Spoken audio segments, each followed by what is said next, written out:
We present you this iPhone that is not working with the Face ID. The Face ID is a problem here. Look, you have Face ID enabled to activate Face ID on this iPhone.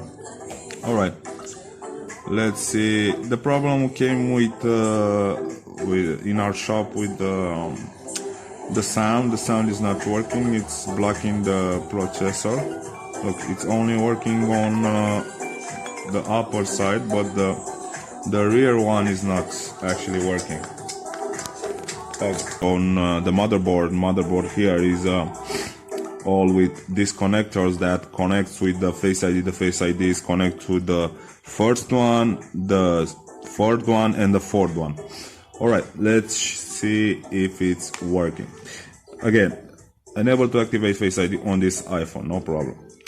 Alright, let me check the sound issue. The sound issue, it's working once again upper. The vibrator was not working, but now it vibrates. And let me check the other function on the screen, the 3D touch. Let's check as the 3D touch is working as well. And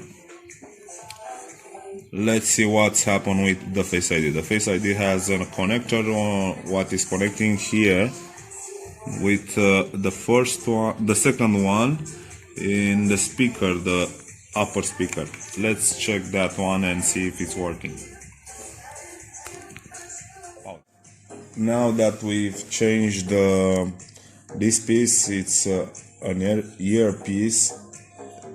And the sensor here that connects to the motherboard, it's right on here. Let me see if it's zooming. All right, this one here.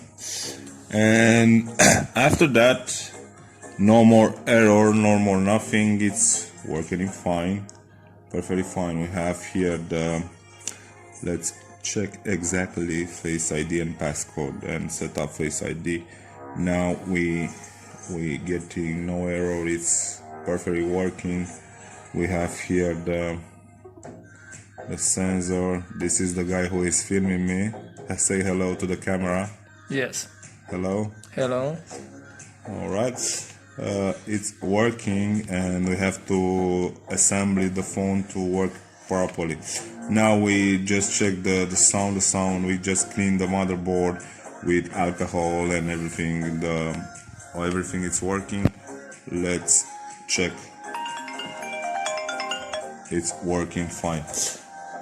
And this is an iPhone X. This is it. And click the subscribe button, the share if you like this video, and I will do more. Have a nice day. Bye bye.